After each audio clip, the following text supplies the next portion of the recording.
welcome back to my channel English A to Z by Mayank Vaid. Today we are going to discuss social science chapter number 18 price rise and consumer awareness. तो दोस्तों हम ये chapter में price rise चीज यानी कि commodity या सेवाएं यानी कि सर्विस कमोडिटी और सर्विसेज के प्राइस में बढ़ोतरी यानी कि वृद्धि क्यों होती है उसके पीछे के रीजन क्या हो सकते हैं ये एक टॉपिक है और दूसरा टॉपिक है कंज्यूमर अवेयरनेस। कंज्यूमर को आप कस्टमर भी बोल सकते हो।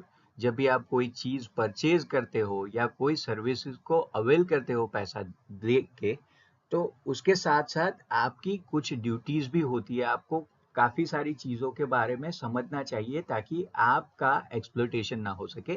तो ये दो मेन टॉपिक है। तो चलिए शुरू करते हैं। सबसे पहला topic price rise. So the first topic, reasons for price rise. The various reasons for price rise are, काफी सारे रीजन हो सकते हैं प्राइस राइज के। उसमें से पहला रीजन है increase in monetary supply. Monetary यानी कि रिलेटेड टू मनी। पैसा जो है यानी कि मनी, उसके सप्लाई में वृद्धि होती है, वो ज्यादा हो जाता है पैसा। अब पैसा यानी कि मनी कैसे इंक्रीज होता है? Supply of money can be increase due to 3 reasons. उसमें से पहला रीजन है generation of new money, decrease in rate of interest on loans, increase in circulation of money. सबसे पहला रीजन है पैसों का सप्लाई कैसे बढ़ता है, तो जनरेशन ऑफ न्यू मनी। तो गवर्नमेंट जो है वो ज्यादा करेंसी नोट छापेगी और उससे ये जो मनी है यानी कि पैसा है उसका जनरेशन यानी कि उसका सृजन बढ़ जाएगा। फिर दूसरा चीज है decrease in rate of interest on loans. अब जैसे banks time to time interest rate घटाती है या बढ़ाती है। आपने कभी न्यूज में ये सुना होगा कि रिजर्व बैंक ऑफ इंडिया ने रेपो रेट बढ़ा दिया या घटा दिया, और उसके हिसाब से हर एक बैंक जो होता है वो जो भी कस्टमर अपने बैंक में डिपॉजिट करता है या फिक्स्ड डिपॉजिट करता है तो उसके इंटरेस्ट रेट में भी चेंज करता है। तो एक दूसरा ये रीजन है। एंड तीसरा increase in circulation of money, पैसे का सर्कुलेशन बढ़ जाएगा। अच्छा, अब ये सारी चीजों को समझने से पहले आप इतना समझ लो कि economics is all about making balance.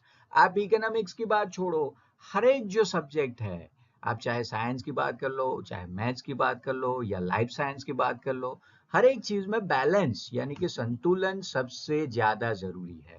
अब देखो जैसे इकोनॉमिक्स होता क्या है, economics basically it's a calculation और understanding between supply and demand.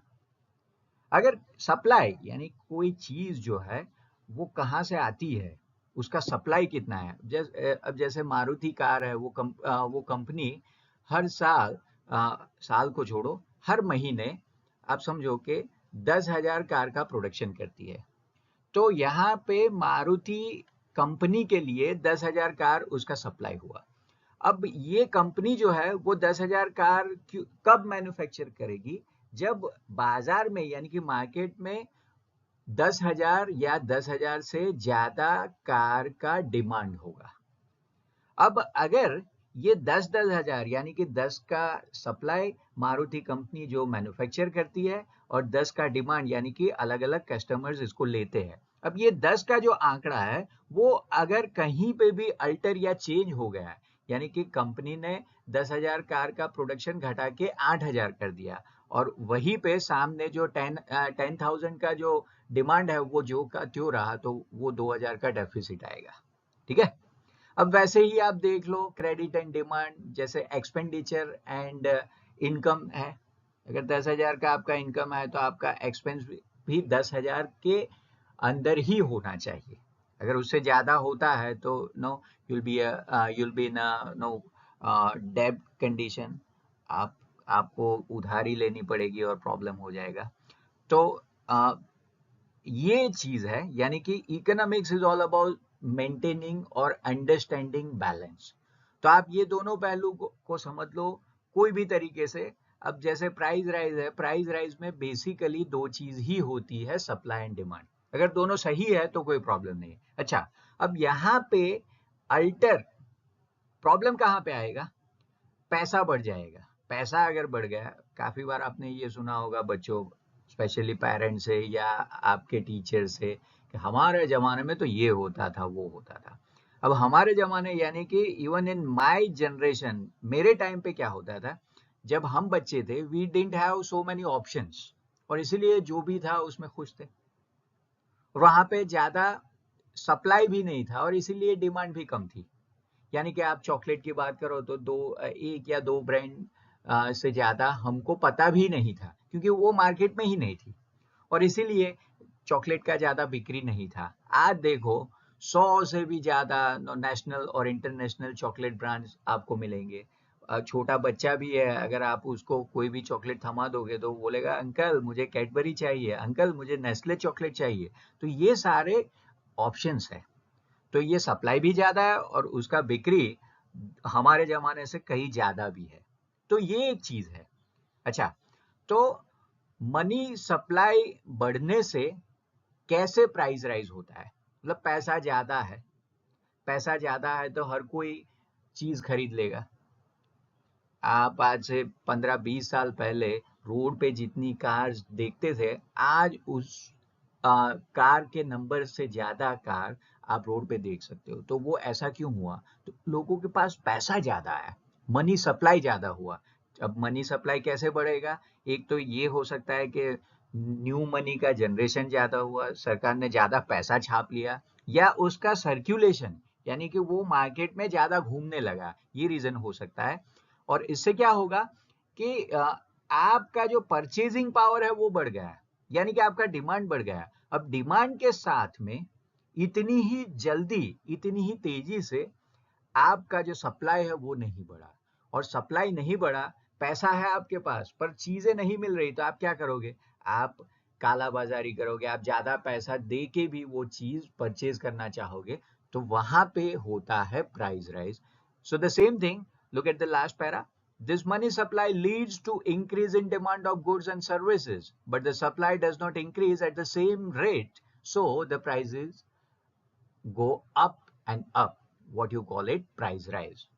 तो अब मनी जनरेशन ज्यादा होगा, मॉनेटरी सप्लाई बढ़ेगा, पैसा ज्यादा होगा, तो उससे क्या होगा? उससे बढ़ेगा डिमांड। पर जिस हिसाब से, जिस तेजी से डिमांड बढ़ रहा है उस तेजी से सप्लाई नहीं बढ़ रहा है, तो उससे होगा प्राइस राइज। चीजों में यानी कि कमोडिटी में, सेवाएं यानी कि सर्विसेज में प्राइस का इजाफा होगा, प्राइस का इंक्रीमेंट होगा। And the second reason, population growth, यानी कि जनसंख्या में वृद्धि। लोगों की नंबर में बढ़ोतरी होती है और उससे प्राइस राइज यानी कि चीजों या सर्विसेज की कीमतें बढ़ती है। Let's say increase in population leads to increase in the demand of goods and services, but the supply cannot be increased in the short run, so there is scarcity यानी कि shortage, and this leads to increase in price। जनसंख्या में वृद्धि होती है और उससे goods and service की डिमांड बढ़ती है, पर जिस तेजी से, जिस रफ्तार से जनसंख्या में बढ़ोतरी होती है, उसी रफ्तार से चीजों की या सेवा की सप्लाई इंक्रीज नहीं होती है, तो उससे चीजों का शॉर्टेज क्रिएट होता है और उससे कहीं ना कहीं प्राइस राइज का सिनारियो क्रिएट होता है। फिर तीसरा रीजन है इंक्रीज इन एक्सपोर्ट, यानी कि निर्यात में वृद्धि। Due to export of goods to foreign countries, their availability decreases in local market, creating scarcity, and in turn, the prices rise. तो गुजराती में जैसे कहावत है कि घरना छोकरा घंटी चाटे न उपाध्याय न आटो, मतलब जब आपके घर में ही आप वो चीज बांट सकते हो तो आपने वो नहीं किया और बाहर वालों को दे दिया, तो उससे क्या हुआ? घर में एक तरीके का वही चीज का शॉर्टेज यानी कि स्कैरसिटी क्रिएट होगा।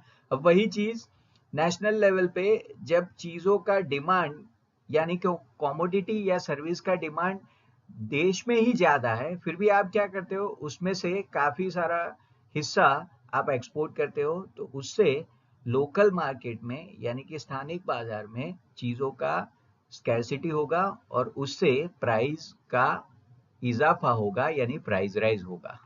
High price of a raw material, अब जैसे जैसे इन्फ्लेशन रेट बढ़ता है, महंगाई बढ़ती है, हर एक चीज का कीमत भी बढ़ता है, तो उसके चलते कहीं ना कहीं चीजों में और इजाफा होता है उनकी कीमतों को लेके। The cost of production increases due to shortage of raw material and price increase. There is high demand of wages by the workers for better standard of living, thus the vicious cycle of price rise keeps going on। तो चीजों की कीमत बढ़ने के पीछे काफी सारे reason हो सकते हैं, उसमें से एक रीजन है रॉ मटेरियल का दाम बढ़ जाना। अब रॉ मटेरियल का दाम बढ़ जाएगा तो कॉस्ट ऑफ प्रोडक्ट है वो इंक्रीज होगा और उससे कहीं ना कहीं प्राइस में इजाफा होगा, यानी कि आपको प्राइस बढ़ाना पड़ेगा। उसके साथ साथ ये तो एक रीजन हुआ कि रॉ मटेरियल। अब कोई भी मैन्युफैक्चरिंग यूनिट में काम करने वाले लोग यानी कि वर्कर्स, उनको भी ज्यादा पैसा चाहिए, उनको सैलरी ज्यादा चाहिए, उनको वेजेस बढ़ाना है। तो अब कंपनी जैसे ही सैलरी यानी कि वेजेस बढ़ाएगी तो क्या वो अपने घर से पैसा देगी? अब वो पैसा वसूल कैसे किया जाएगा? तो जो चीज वो बनाती है कंपनी, जो चीज का मैन्युफैक्चर करती है, तो उसके दाम में कहीं ना कहीं बढ़ोतरी होगी। तो ये भी एक चीज है। तो ऐसे ही ये पूरा एक विशियस साइकिल है, ये एक विषैला चक्र है जो कभी भी खत्म नहीं होगा। ये एक तरीके से दलदल है, आप जितना ज्यादा ट्राई करोगे उसमें से निकलने का, आप उतना ही अंदर चले जाओगे। तो रॉ मटेरियल वाला हिस्सा और उसके साथ साथ आप जोड़ दो demand of higher wages by the worker, तो उससे प्राइस राइज और बढ़ेगा।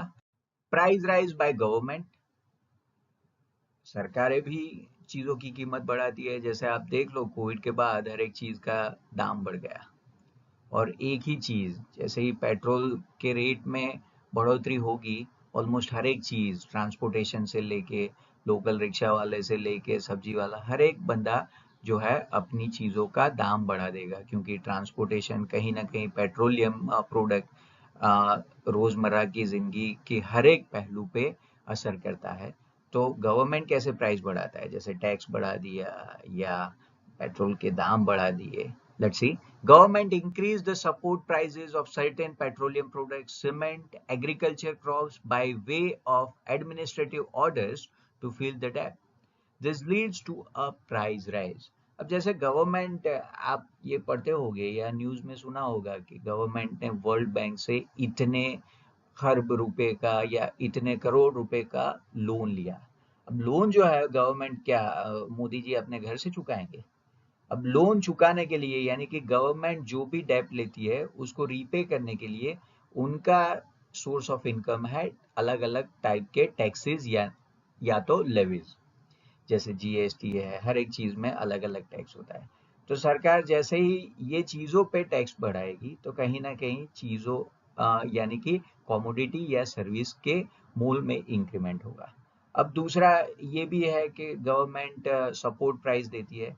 जैसे मान लो कि फार्मर है, फार्मर को एक्सप्लॉइट ना किया जाए, उसकी मेहनत का उसको अच्छा पैसा मिले, तो हर एक चीज के लिए जैसे गेहूं है, चावल है, तो गवर्नमेंट सपोर्ट प्राइस डिसाइड करती है।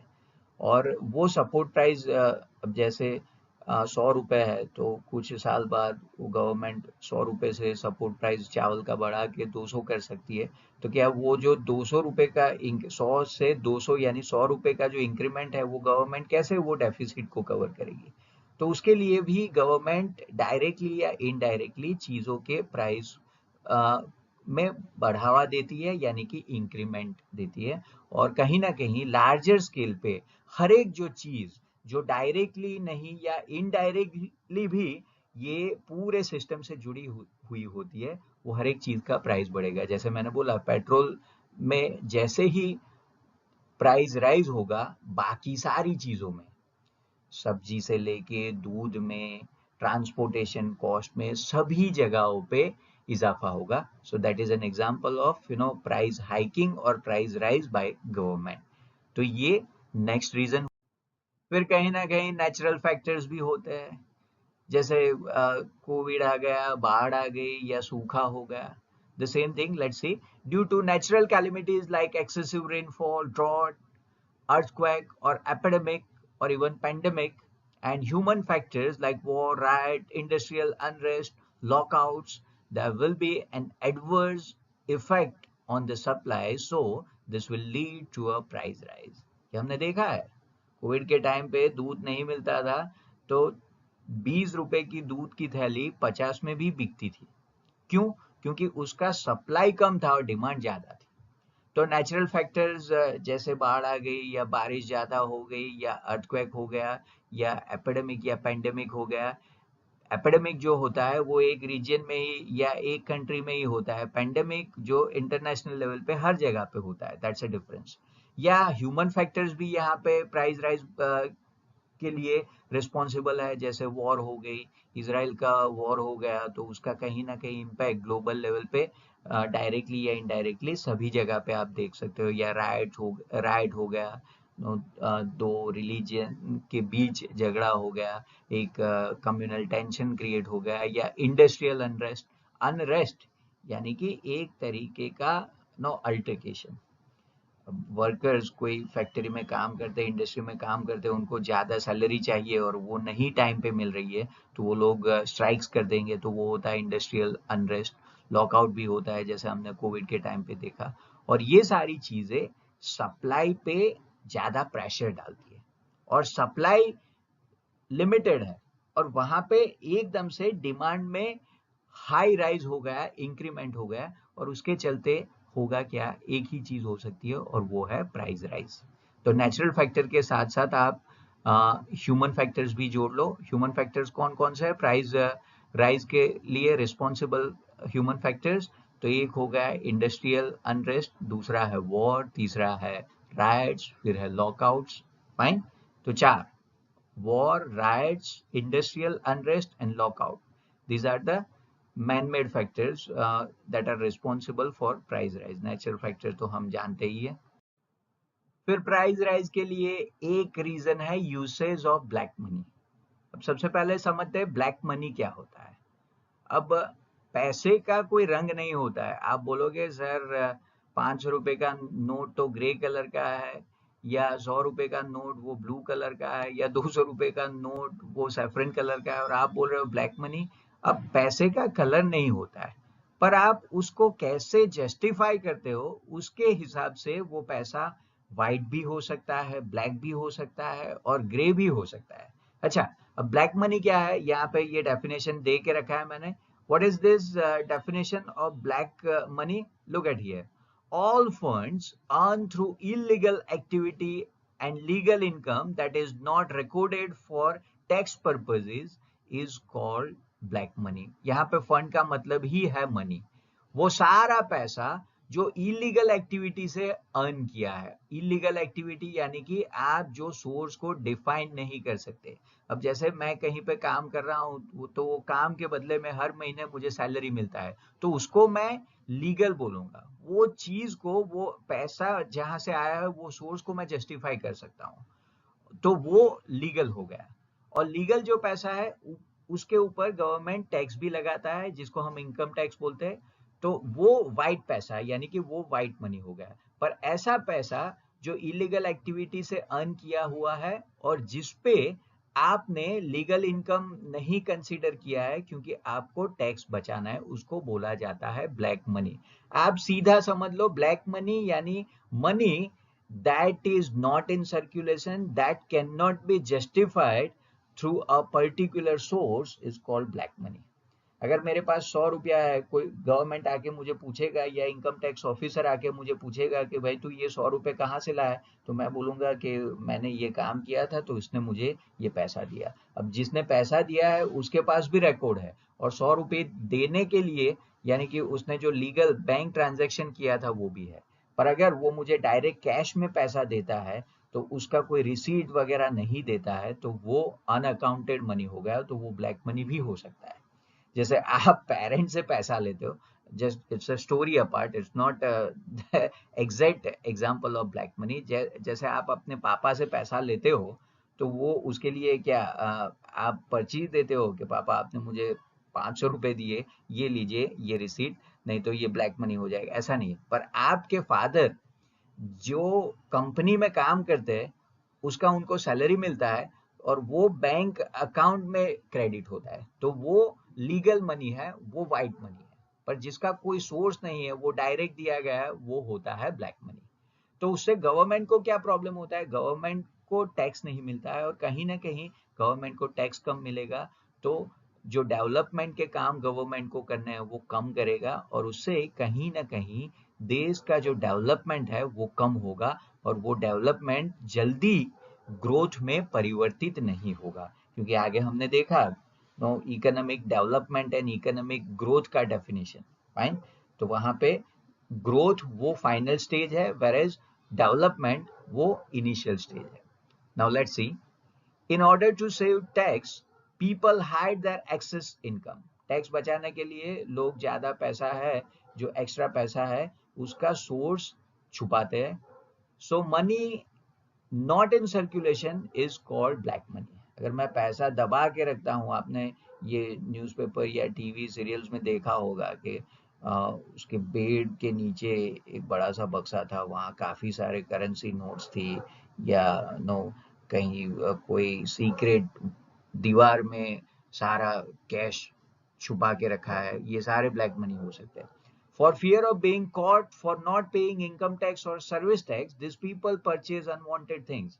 अब आपके पास पैसा है, कोई काम का नहीं है, तो आप क्या करोगे? जो चीज का आपको जरूरत नहीं है वो अनवांटेड चीज का भी परचेज करोगे, और उससे होगा ये कि जो उसके लिए डिजर्व करता है, जिसको वो चीज का जरूरत है, उसको नहीं मिलेगा, क्योंकि आपने वो चीज को दबोच लिया जिसका आपको जरूरत नहीं था। उससे कहीं ना कहीं सप्लाई पे असर आएगा। सप्लाई तो वैसे का वैसा ही है, जितना डिमांड था उतना ही है, पर वहां पे ब्लैक मनी के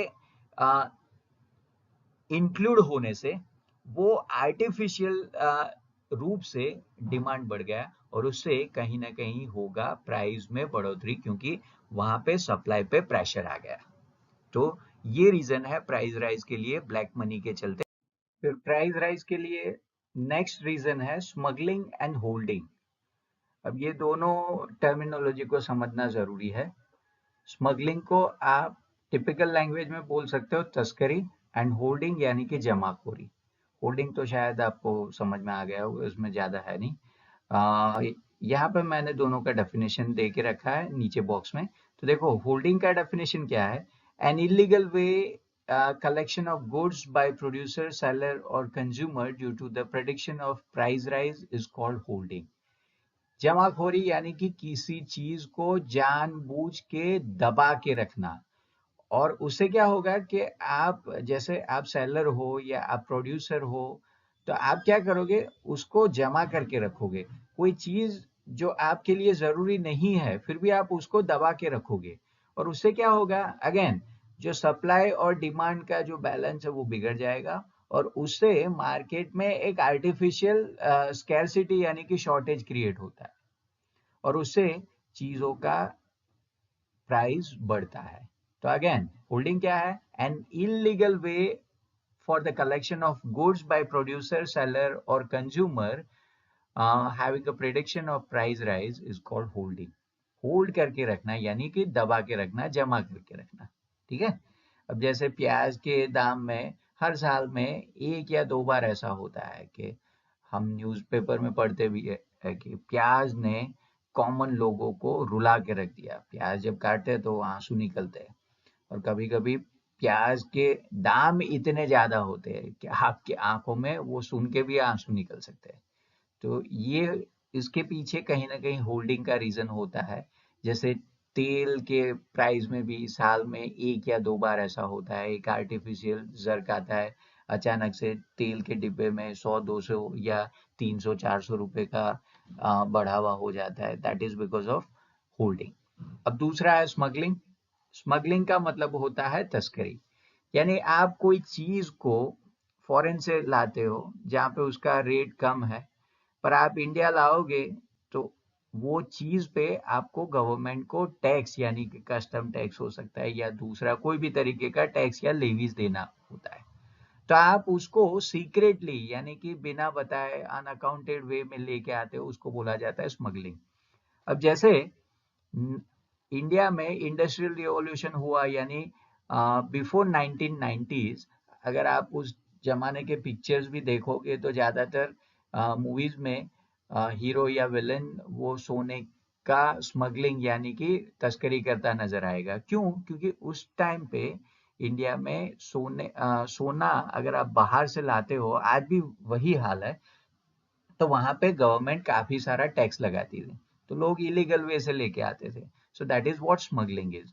So let's see the typical definition. Many times due to high import duty rates as well as control on import or restrictions on export with the intention of duty evasion, secretly without paying taxes, foreign goods are imported in a country. This is called smuggling.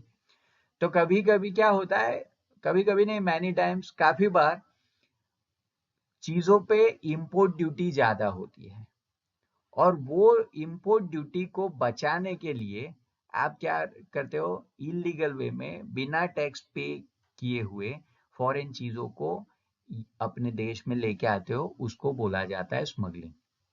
और again, ये दोनों चीजों से कहीं ना कहीं government का जो इनकम है वो कम होगा, और उससे कहीं ना कहीं इनडायरेक्टली सप्लाई पे उसका असर होगा, और वो प्रेशर क्रिएट होगा जो एक रूप में प्राइस राइज बन के उभर के आएगा। Let's see how smuggling and holding impact price rise. When the producer and traders expect price rise in near future, they hold goods. जैसे मैंने बोला कि अभी मानो बाजार में प्याज का 20 रुपए किलो का रेट चल रहा है। अब ट्रेडर्स ने यानी सब्जी मंडी वालों ने सोचा कि यार इसमें मुनाफा कम हो रहा है, अगर ये 20 रुपए किलो प्याज है उसकी जगह पे 100 रुपए हो जाए तो मजा आ जाए। तो वो क्या करेगा, वो हर रोज मार्केट में मानो कि 100 किलो का डिमांड है और उसी के हिसाब से 100 किलो का सप्लाई है, तो वो एक नया पैंतरा इस्तेमाल करेगा। वो 100 किलो का जो सप्लाई है वो लेगा ही लेगा, पर डिमांड जो 100 किलो का है तो उसकी जगह पे वो जानबूझ के 20 किलो हर रोज के चलते वो कम देगा। तो उससे क्या होगा, खरीदने वाले 100 किलो के हिसाब से है, अब मार्केट में मिल रहा है 80 किलो ही, तो लोग ज्यादा पैसा देने के लिए मजबूर हो जाएंगे। वो एक होल्डिंग का इम्पैक्ट होता है। तो ये होल्डिंग के चलते क्या होता है, that creates holding creates artificial scarcity यानी कि shortage of goods in the market, and that creates price rise. Even smuggling of goods also increase demand and price. Smuggling से भी सेम चीज होता है जैसे होल्डिंग से होता है। तो ये दोनों ऑब्जेक्टिव क्वेश्चंस के लिए काफी इंपॉर्टेंट चीज है, और इवन ये टॉपिक को समझने के लिए भी आपको ये टर्मिनोलॉजी स्मगलिंग, होल्डिंग, ये सारी चीजें, ब्लैक मनी हमने आगे देखा, वो समझना काफी जरूरी है। Price rise is beneficial as well as hindrance in economic development. तो प्राइस राइज वो इकोनॉमिक डेवलपमेंट के लिए बाधा रूप भी है, खतरा भी है, और उससे लाभ भी होता है। कैसे, देखते हैं। अब कैसे प्राइस राइज से मुनाफा यानी कि बेनिफिट होता है वो देखते हैं। सबसे पहले, price rise with stability is necessary for the economy because it helps to increase production which leads to increase in national income. अब अगर प्राइस राइज स्टेबल तरीके से यानी कि स्थिर रूप से धीरे धीरे होता है तो वो अर्थतंत्र के लिए काफी आवश्यक है, क्योंकि धीरे धीरे प्राइस राइज बढ़ेगा तो प्राइस राइज बढ़ने से क्या होगा कि उसमें उस चीज का डिमांड बढ़ेगा, और जैसे जैसे डिमांड बढ़ता है, वो धीरे धीरे डिमांड बढ़ रहा है, तो सप्लाई में भी इंक्रीमेंट हो सकता है, और जितना ज्यादा सप्लाई और जितना ज्यादा डिमांड, तो उससे कहीं ना कहीं नेशन का इनकम यानी कि नेशनल इनकम बढ़ेगा। With increase in production there is increase in income of people and the economy is alive. अब जैसे प्रोडक्शन बढ़ता है यानी कि सप्लाई बढ़ता है, सप्लाई इसलिए बढ़ा क्योंकि धीरे धीरे डिमांड बढ़ा, और ये सप्लाई और डिमांड दोनों बढ़ने के हिसाब से लोगों का जो लिविंग स्टैंडर्ड है वो हाई हो गया, और उससे देश का जो अर्थतंत्र यानी इकोनॉमी है वो भी जीवंत हो गया। Increase in income increase the purchasing capacity of the people. अब जैसे जैसे लोगों की इनकम बढ़ेगी, लोगों के पास ज्यादा पैसा आएगा, तो उनका परचेजिंग पावर भी ज्यादा होगा। अब जैसे मेरे पास 100 रुपये है, तो 100 रुपये में मैं कम चीजें खरीद सकता हूँ, पर अगर मेरे पास 1 लाख रुपए है तो 1 लाख रुपए में मैं ढेर सारी चीजें खरीद सकता हूँ। तो लोगों का परचेजिंग पावर भी बढ़ेगा। तो इसके परचेजिंग पावर कैसे बढ़ा? क्योंकि उसके पास ज्यादा पैसा है। अब ज्यादा पैसा कैसे आया? तो क्योंकि हर एक चीज का मोल बढ़ा, तो उसको वो जो भी काम यानी कि बिजनेस कर रहा है तो बिजनेस में उसको ज्यादा प्रॉफिट मिला। अगर वो नौकरी कर रहा है तो उसको ज्यादा सैलरी यानी कि वेज हाइक हुआ, और उससे पैसा उसको ज्यादा मिलने लगा, तो उससे उससे उसका परचेजिंग कैपेसिटी बढ़ गया, और परचेजिंग कैपेसिटी बढ़ने से उसका डिमांड भी बढ़ गया। अब देखो, ये होता है मनी सर्कुलेशन। आप कोई बिजनेस करते हो या जॉब करते हो तो उससे आपको पैसा मिलता है। अब जितना ज्यादा पैसा मिलेगा आप उतना ज्यादा खर्च करोगे, यानी जितना पैसा आपने बाजार से लिया है वही आप बाजार में वापस डालते हो। तो ये एक पूरा सर्क्यूलर है, और सर्कुलेशन से ज्यादा ये एक संतुलन है। अगर आपने ये संतुलन में कहीं पे भी गड़बड़ी कर दी, उसका मतलब ये हुआ कि वो नेशन का जो इकोनॉमिक डेवलपमेंट है उसका रेल वो पटरी से नीचे उतर गया। तो ये सारे फायदे, ये सारे बेनिफिट्स है प्राइस राइज के। अब उसके साथ साथ उसके कुछ नुकसान भी है, उसके कुछ प्रॉब्लम्स भी है। वो क्या है? However, continuous price rise causes bad effect on economy and social life of people. हाँ, अगर प्राइस राइज स्टेबिलिटी यानी कि स्थिरता से धीरे धीरे बढ़ता है तो वो अच्छा है, पर वो हमेशा अगर बढ़ता ही रहेगा तो अर्थतंत्र पे इसके बैड इफेक्ट यानी कि गलत परिणाम आ सकते हैं, और लोगों का सोशल लाइफ भी खराब हो सकता है।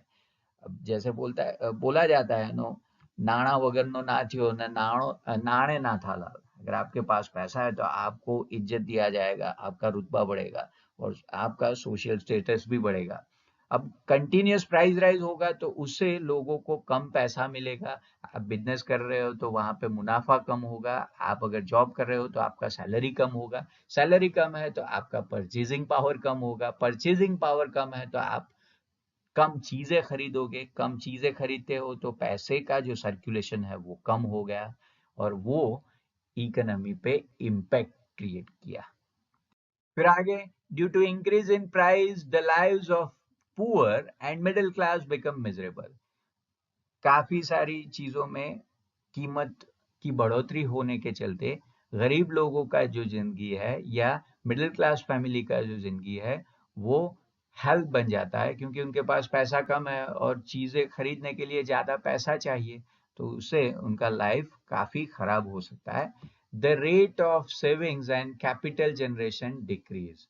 अब लोगों के पास पैसा कम है, और यानी कि उनका जो इनकम है वो कम है, और सामने एक्सपेंडिचर ज्यादा है। अब ऐसी हालत में होगा क्या कि उनका सेविंग कम रहेगा, सेविंग कम रहेगा तो लिविंग स्टैंडर्ड यानी कि लाइफ स्टैंडर्ड है वो भी डिक्रीज हो जाएगा, और नया कैपिटल का जनरेशन यानी कि नया पैसा बनाने की बात तो दूर, अभी ये लोग बैलेंस ही नहीं कर पा रहे हैं, तो फिर बफर स्टॉक यानी कि सेविंग का तो कोई क्वेश्चन ही नहीं आता है। तो ये एक एडवर्स इम्पैक्ट है प्राइस राइज का। तो ये एक खराब परिणाम है प्राइस राइज का। फिर price rise lead to decrease in demand, so production decreases. अब चीजों का दाम बढ़ता है तो दाम बढ़ने के साथ साथ उसका डिमांड भी कम होता है। अब डिमांड कम होगा तो नेचुरली उसका प्रोडक्शन कम होगा, क्योंकि लोगों के पास इतना पैसा है नहीं, तो ज्यादा चीजें परचेज नहीं करेंगे, ज्यादा चीज परचेज नहीं होती है तो उसका मैन्युफैक्चरिंग यानी कि प्रोडक्शन भी कम होगा। This create scarcity and the poor become poorer and living standard of people decline. और उससे चीजों में शॉर्टेज होती है, स्कैरसिटी होती है, गरीब बेचारा और गरीब होता जा रहा है, और उसका जो लिविंग स्टैंडर्ड है वो धड़ाम करके जमीन से नीचे आ जाता है। Even the new businesses, industries and employment creation get stopped. अगर लोगों के पास पैसा ही कम है, बाजार में जो मनी का सर्कुलेशन है वो कम हो गया है, तो नए बिजनेस यानी कि नए धंधे, नए इंडस्ट्रीज या नए एम्प्लॉयमेंट का अपॉर्चुनिटी कम रहेगा या वो रुक जाएगा। और इसीलिए बोला जाता है चलती का नाम जिंदगी, जो रुक जाए उसे जिंदगी नहीं मौत बोलते हैं। हर एक चीज में जो है चलना जरूरी है, चाहे वो पैसा हो या आपके बदन में खून है। खून जब तक आपकी रगों में सर्कुलेट हो रहा है, आपका ब्लड प्रेशर चाहे वो हाई है या लो है, पर जब तक वो प्रेशर बना हुआ है आप जिंदा हो। जिस टाइम पे, जिस मोमेंट पे वो खून सर्कुलेट होना बंद हो गया है, यानी आपका मौत। सेम चीज, पैसा सर्कुलेट होना चाहिए। ये जो सप्लाई और डिमांड का जो पूरा साइकिल है वो कहीं ना कहीं चलते रहना चाहिए। अगर वहां पे पंक्चर हो गया, उसका मतलब ये होगा कि पूरा इकोनॉमी वो स्टॉप हो गया या धीरे से चलने लगा। Foreign investment decreases and there is an increase in imports and the foreign exchange is spent off. तो फॉरेन इन्वेस्टमेंट यानी कि मल्टीनेशनल कंपनी यहाँ आके जो हमारे मार्केट में पैसा डाल रही है उसको बोला जाएगा फॉरेन इन्वेस्टमेंट। तो जिसको बोलते हैं हम विदेशी निवेश। तो विदेशी निवेश यानी कि फॉरेन इन्वेस्टमेंट घटता है और उससे कहीं ना कहीं इंपोर्ट जो है वो बढ़ता है, यानी कि आयात बढ़ता है। और आयात बढ़ने के साथ साथ हमको ज्यादा फॉरेन एक्सचेंज खर्च करना पड़ेगा, हमको फॉरेन में यानी कि डॉलर होगा या पाउंड होगा वो ज्यादा देना पड़ेगा। फिर दूसरा है due to increase in production cost the export decrease, so the imports become cheaper and increase, this disturbs the balance of trade.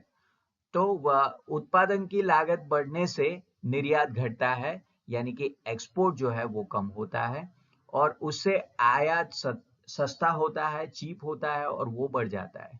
और कहीं ना कहीं ये इंपोर्ट और एक्सपोर्ट का जो बैलेंस वो बिगड़ गया और उसका सीधा इम्पैक्ट ट्रेड यानी कि व्यापार पे पड़ेगा। Due to decline in living standard, evils like robbery, murder, crime, betting, holding, profiteering, black marketing, and corruption increases, which leads to moral degradation of society. और यहाँ पे इंपोर्ट एक्सपोर्ट का जो बैलेंस है वो बिगड़ गया है और उसके चलते लोगों का लिविंग स्टैंडर्ड यानी कि जीवन का स्तर है उसमें गिरावट आएगी। और लिविंग स्टैंडर्ड कम होगा तो डकैती है, हत्या है, अलग अलग तरीके के अपराध है, सट्टा है, जमाखोरी है, मुनाफाखोरी है, काला बाजारी है, भ्रष्टाचार है, ऐसी सारी बुराइयां समाज में फैल जाएगी और समाज का नैतिक रूप से पतन हो जाएगा, यानी कि डिग्रेडेशन हो जाएगा। तो अभी तक हमने प्राइस राइज के रीजन के बारे में डिस्कस किया कि प्राइस राइज क्यों होता है, उसके पीछे रिस्पॉन्सिबल फैक्टर्स कौन कौन से है। अब जो है प्राइस राइज को कंट्रोल कैसे किया जाए, उसके लिए कौन कौन से स्टेप्स लेने पड़ेंगे उसके बारे में डिस्कस करते हैं। तो चलिए, steps taken to control price rise. The following steps are undertaken to control price rise, जिसमें से पहला स्टेप है मॉनेटरी मेजर्स। अब मॉनेटरी रिलेटेड टू मनी, तो मॉनेटरी मेजर्स क्या है, तो उसके लिए आपको ये टर्म समझना है जो यहाँ पे दिया गया है, मॉनेटरी पॉलिसी। मॉनेटरी पॉलिसी क्या होती है? Policies related to money. अब जैसे इंडिया में मनी जनरेट कौन करता है, यानी कि पैसा छापता कौन है? गवर्नमेंट। ओके, गवर्नमेंट क्या अपने घर पे पैसा छापेगा? नहीं, उसके लिए एक बैंक है, सेंट्रल बैंक, जिसको बोला जाता है reserve bank of India, RBI. आप इंडिया का कोई भी करेंसी देखोगे तो वहां पे भी आरबीआई लिखा होगा, no, reserve bank of India. तो ये अब अवेलेबल जो पैसा है, अवेलेबल जो मनी है, उसको कंट्रोल करता है और उसके लिए उसके पास अलग अलग रूल्स है, set of rules and regulation है और उसके हिसाब से ये करेंसी नोट छापता है और वो मार्केट में सर्कुलेट करता है। और इनको टाइम टू टाइम ये भी देखना पड़ता है, ये भी मेक श्योर करना पड़ता है कि ये पैसा पर्याप्त है या कम है, बढ़ाना है कि घटाना है। पर ऐसा भी नहीं है कि जैसे आपने कोई सब्जी में नमक कम है तो यार थोड़ा और डाल दो, तो ऐसा नहीं कि अगर कंट्री का डेवलपमेंट कम हो रहा है तो ज्यादा पैसा छाप दो, ऐसा नहीं, उसके पीछे भी रीजन होते हैं। आपके पास जितना सोना रिजर्व रहेगा उसी के हिसाब से आपके देश का बैंक पैसा छाप पाएगा। ऐसा नहीं कि अरे घर का ही है ना, हमारा ही काम है तो थोड़ा और छाप देते हैं और सारे प्रॉब्लम का सॉल्यूशन, ऐसा नहीं होता है। तो ये मॉनेटरी पॉलिसी का डेफिनेशन यही है, a set of tools that a nation's यानी कि country's central bank has available to promote sustainable economic growth by controlling the overall supply of money. तो मॉनेटरी पॉलिसी का कनेक्शन है controlling supply of money that is available to banks and consumer and different businesses. Got it? The Reserve Bank of India reduces the supply of money so that people spending decreases.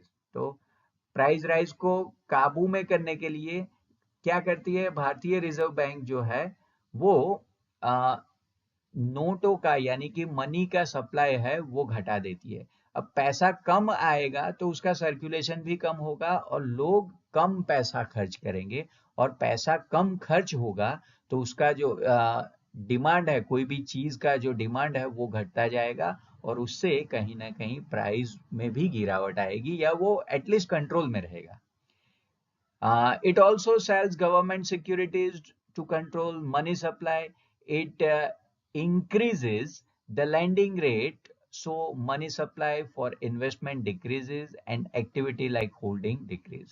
Government ये भी करती है कि ये चीजों को control में रखने के लिए वो अपना जो सिक्योरिटीज है वो बेच देती है या लैंडिंग रेट यानी कि रेपो रेट में चेंज कर देती है। जैसे रेपो रेट कम होगा तो होगा ये कि लोग बैंक में पैसा कम डालेंगे, और अगर रेपो रेट ज्यादा है तो लोग बैंक में ज्यादा निवेश करेंगे, इन्वेस्टमेंट ज्यादा करेंगे और खर्च कम कर देंगे। तो उससे कहीं ना कहीं प्राइस में एक तरीके का कंट्रोल होगा। तो ये भी स्टेप गवर्नमेंट लेता है। Then the second one, fiscal measures. तो वो समझने से पहले फिस्कल पॉलिसीज के बारे में समझ लो। तो गवर्नमेंट का जो पॉलिसी टैक्स के रिलेटेड होता है, और टैक्स ऐसा चीज है वो पूरे देश के आर्थिक परिस्थिति पे असर करता है और वो आगे जाके माइक्रो लेवल पे भी असर करेगा। यानी कि गवर्नमेंट ये पूरा एनालिसिस करता रहता है कि पूरे साल में टैक्स के रूप में देश के नागरिकों के हाथ से उनको कितना पैसा मिलेगा और वो पैसे के हिसाब से वो कितना खर्च कर पाएंगे, गवर्नमेंट ऑफिसर्स को कितना पैसा देना होगा या दे पाएंगे, देश के डेवलपमेंट के लिए कितना पैसा खर्च करना है। तो ये पूरा जो कैलकुलेशन होता है वो आता है फिस्कल पॉलिसी में, और इसके लिए गवर्नमेंट बजट तैयार करती है। 5 साल का बजट भी होता है, 1 साल का भी होता है, सेंट्रल गवर्नमेंट का बजट अलग होता है, स्टेट गवर्नमेंट का बजट अलग होता है, और ये सारी चीजें आती है फिस्कल पॉलिसी में। तो सबसे पहला फिस्कल मेजर क्या है? To reduce budgetary deficit, the government reduces subsidies and public loans, thereby it reduces payment of interest and administrative expense. तो गवर्नमेंट कहीं ना कहीं बजट में आए हुए घाटे को यानी कि डेफिसिट यानी कि लॉस को कवर करने के लिए जो गवर्नमेंट लोगों को सब्सिडी यानी कि एक तरीके का रिलैक्सेशन दे रही है, पब्लिक लोन दे रही है, उसमें कट डाउन करेगा, उसमें कम कटौती करेगा, और उसके साथ साथ जो बैंक में लोग निवेश कर रहे हैं यानी कि इन्वेस्टमेंट कर रहे हैं तो वो इंटरेस्ट भी घटा देगा, और जो अपने सरकारी कर्मचारियों का जो सैलरी है या उनका जो खर्च है वो भी कम कर देगा। उससे होगा क्या? It increases direct tax especially on commodities used by high income group people. This will reduce the demand and prices will automatically become stable. और उससे क्या होगा कि प्रत्यक्ष यानी कि डायरेक्ट जो टैक्स है उसमें वृद्धि होगी, और ये डायरेक्ट टैक्स किस पे लगेगा? ज्यादातर जो जिनका इनकम ज्यादा है, जिनके पास ज्यादा पैसा आ रहा है, उनके ऊपर गवर्नमेंट ज्यादा टैक्स लगाएगी, और उनके ऊपर टैक्स लगेगा तो क्या होगा? ये लोग जो है वो चीजों को, उनके पास ज्यादा पैसा है तो ज्यादा पैसा है यानी कि ज्यादा परचेजिंग पावर, और ज्यादा परचेजिंग पावर से क्या होगा? उनका चीजों के लिए डिमांड बढ़ेगा और उसमें सप्लाई पे जोर आएगा और प्राइस बढ़ेगा। पर हालांकि गवर्नमेंट ने ज्यादा टैक्स लगा दिया तो ये लोग कम पैसा खर्च करेंगे, यानी कि इनका डिमांड घटेगा और उससे कहीं ना कहीं प्राइस कंट्रोल में होगा। अब जैसे आप देख सकते हो कि अगर आपको मारुति ऑल्टो कार परचेज करना है तो उसके ऊपर जो टैक्स लगता है, गवर्नमेंट जो टैक्स लगाता है वो कम होता है, और उसके सामने आप समझ लो कि 15 या 20% टैक्स होगा ज्यादा से ज्यादा ऑल्टो कार परचेज करने के लिए। और उसके सामने अगर आप BMW या मर्सिडीज बेंज कार खरीदते हो तो वहां पे 40 to 50% तक का टैक्स लगता है, और इसीलिए लोग मारुति ऑल्टो ज्यादा लेंगे क्योंकि वहां पे टैक्स कम देना है।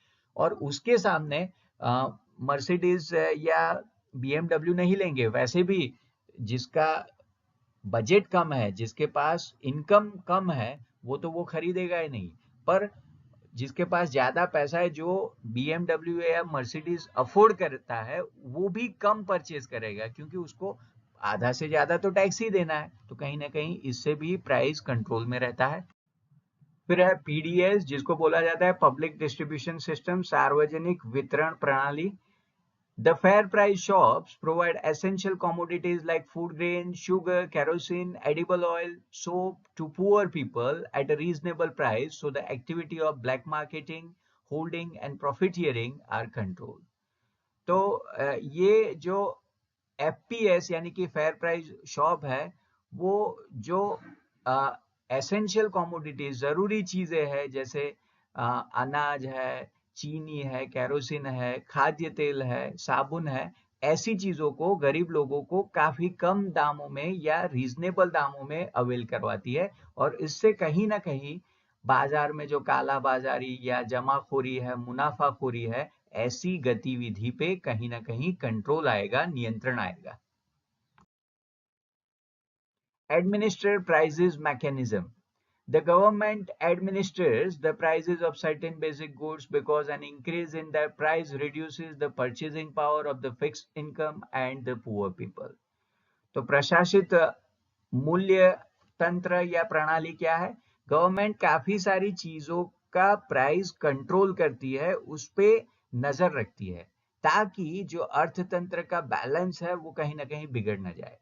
तो सरकार जो बुनियादी चीजें हैं उसकी कीमतों को नियंत्रित करती है, कंट्रोल करती है, क्योंकि अगर ये जो बुनियादी चीजें हैं, एसेंशियल कमोडिटी है, उसकी कीमत में बढ़ोतरी हो गई तो गरीब लोग हैं उनका परचेजिंग पावर कम हो जाएगा, क्योंकि उनका तो इनकम ऑलरेडी फिक्स है, वो ज्यादा नहीं है।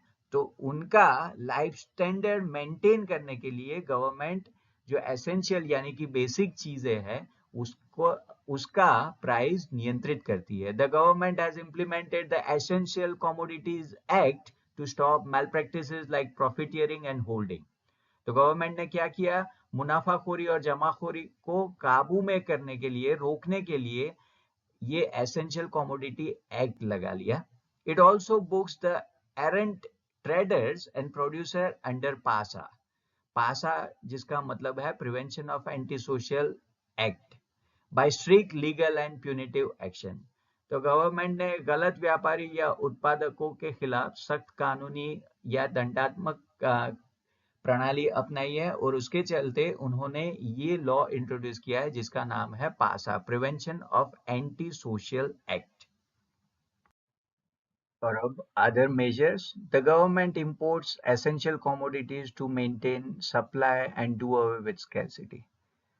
तो स्कैर्सिटी के माहौल क्रिएट ना हो उसके लिए गवर्नमेंट कभी कभी जो बेसिक चीजें हैं यानी कि एसेंशियल कमोडिटीज है, उसका सप्लाई बनाने के लिए वो चीजों को इंपोर्ट भी करती है। It take steps to control the growth of population. और जनसंख्या नियंत्रित करने के लिए भी गवर्नमेंट काफी स्टेप्स लेती है। It increases agricultural and industrial production by technological and infrastructural facility. सरकार एग्रीकल्चर और इंडस्ट्रियल सेक्टर का प्रोडक्शन बढ़े, उसके लिए अलग अलग तकनीकी या इंफ्रास्ट्रक्चरल सुविधाएं भी उपलब्ध करवाती है।